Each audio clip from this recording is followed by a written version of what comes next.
Hey everybody, welcome to Always Bored, Never Boring. I have to make an apology.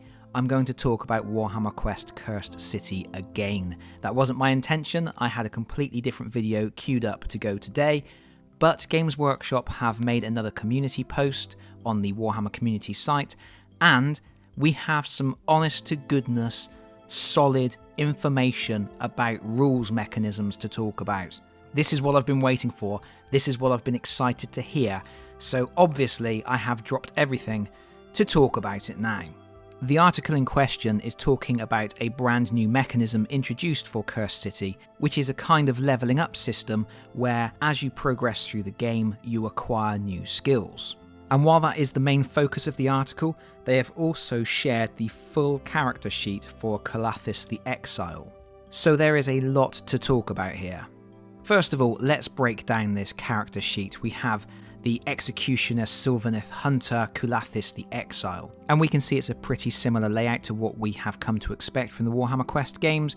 You have the boxes at the top, which is where your activation dice go, and then whatever you have rolled on your activation dice will grant you access to various different abilities. We can see that in line with Blackstone Fortress rules, our various different statistics on the left-hand side of the card are now presented as dice. Except for movement, which is a split value. In the case of Calathis, we have 3/5.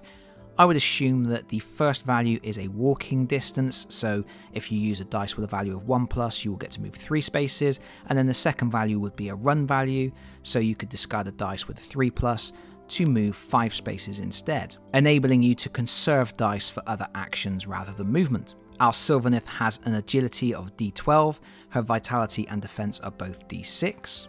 And there is a space underneath the stats for a carried item, and we can also see there are slots at the bottom of the card for armour and weapon. Way back when we first started hearing about Cursed City, I predicted that there wouldn't be much in the way of loot, there wouldn't be much in the way of armour and weapons because our heroes are already so kitted out with really powerful equipment, but it looks like armour and weapon upgrades are going to be an integral part of building your character. As with previous Quest games, when you want to attack in this game you have to select one of your weapon actions, and Calathis has 2 different actions available. She has the Elven Blade, which requires a dice of a 4+ and is a melee attack, so is going to be attacking enemies that are adjacent. It rolls 2d8, and we can see that the damage value is split 1/1.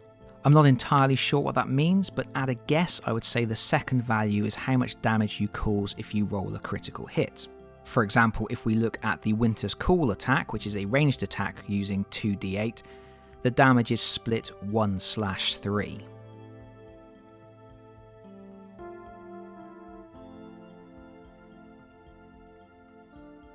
Calathis also has 2 unique abilities. She has Oaken Arrows, which is a 6+ action, which states discard 1 Oaken Arrow counter and make 1 free Winter's Call 1+ weapon action. Damage suffered from that weapon action cannot be reduced or ignored. Couple of interesting things there. First of all, it indicates that ammunition is limited, and I wonder if that carried item slot on the card is for arrow counters, and we will see similar counters for other characters who have ranged weapons. That's really interesting to me. I do like it when access to certain equipment is limited, because you are always wondering when is the best time to use your limited items. Should you use it now, or should you save it in case there is a boss encounter on the way? The second unique ability is Hunter's Grace. Each time an Elven Blade 4+ weapon action made by this hero slays a hostile, place an activation dice with a score of 1 on an empty activation dice space on this hero's character card. That might sound a little bit convoluted, but basically, if you hit someone with your sword, you get an activation dice with a value of 1, which you can use to do another action. And that's quite a clever rule because obviously if you're getting a dice with a value of 1, you can't use that dice to make an Elven Blade attack, so there is a fixed number of times that the Hunter's Grace is going to trigger in any one turn. But it still gives you an opportunity to set up a situation where you attack with your blade, get a dice back which you can use to either move or use Winter's Call, and then perhaps attack again with your Elven Blade to get another dice back and keep triggering a chain reaction. Which keys in nicely with Calathis' path to glory, which is called Run Them to Ground. Each time an Elven Blade 4+ weapon action made by this hero slays a hostile that suffered damage from a Winter's Call 1+ weapon action in the same activation, you gain 1 inspiration point. So that Hunter's Grace ability is going to work in conjunction with Path to Glory to enable you to go Winter's Call, move, Elven Blade, Winter's Call, move, Elven Blade, to start accumulating those inspiration points.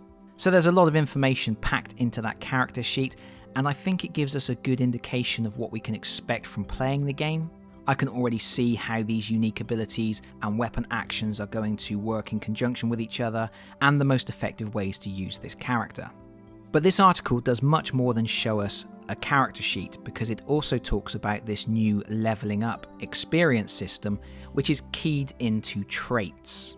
People who played Silver Tower and Shadows over Hammerhal will remember that heroes in those games have traits. And throughout the game you would accumulate skill cards which would give you additional abilities.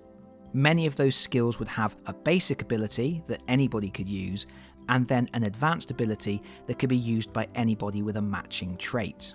And over time as you played the game you could discard skills you didn't need and replace them with skills you did need, because you could only have a fixed number of skills at any one time. And it was a really interesting way of shaping the character to your play style, to make it a character that played the way you wanted to play.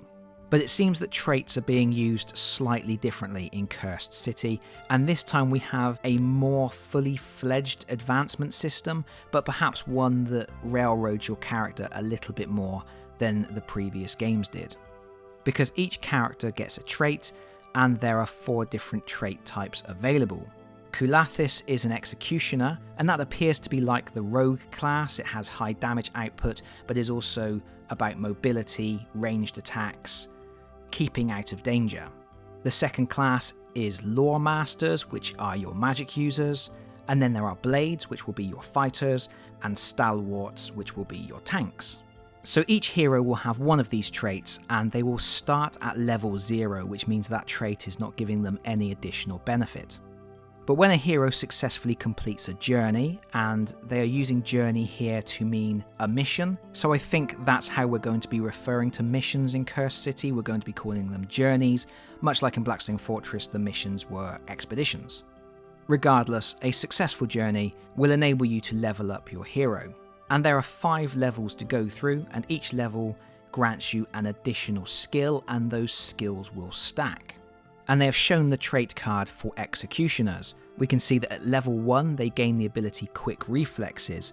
Do not reduce the score of remaining activation dice on this hero's character card when their activation ends. This ability suggests to me we have an Overwatch system like we saw in Blackstone Fortress, where you could retain dice, but you had to reduce the value of them by 1. And of course any dice that already had a value of 1 had to be discarded. But you could then keep those dice that were left and use them to retaliate when enemies moved into line of sight or did something that you didn't want them to do. At level 2, the executioners gain Swift, which says once per turn after this hero slays a hostile during their activation, they can make one free Run 3+ action. And it's that ability that makes me think that split movement value of 3/5 is a walk, move, and a run move. At level 3, we have Disciplined. After this hero's activation roll, this hero's player can reroll results of 1 for those activation dice. That's a pretty standard ability. It enables you to improve your dice roll so that you can have access to your more powerful actions in the turn. At level 4, you gain Assassin. This hero's move 1+ actions do not end when they move into a space adjacent to an enemy. Worth noting that the ability there suggests that movement will work the same as in Blackstone Fortress, in that when you move into a space adjacent to an enemy, you must immediately stop your movement. Finally, at level 5 we have Eliminator.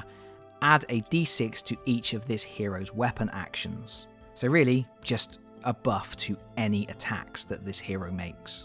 So there we go, lots of information about the game. Just being able to look at this one hero card reveals so much about how the game will play, and we can see that a lot of the mechanisms are going to be familiar to those of us who have played Blackstone Fortress. Is there anything else I need to mention before I sign off? I guess it is worth noting that our executioner characters are Kalathis and Jelson Darak. Our lore masters are Octrin Glimscry and Cleona Zeitingale. Our blades are Emilda Braskov and Glario van Alten III, and our stalwarts are Brutog Corpse Eater and Dagnai Holdenstock. Phew, who comes up with these names? Not people who have to read them out on videos, that's for sure. But I think that's everything. If I have missed something, do please point it out in the comments. And I guess that's it from me for now. Thank you so much for watching. If you've enjoyed the video, please consider pressing the like button. If you really enjoyed the video, please consider subscribing if you don't already do so. And hopefully, I'll see you all again very soon. Bye bye everyone. Bye bye.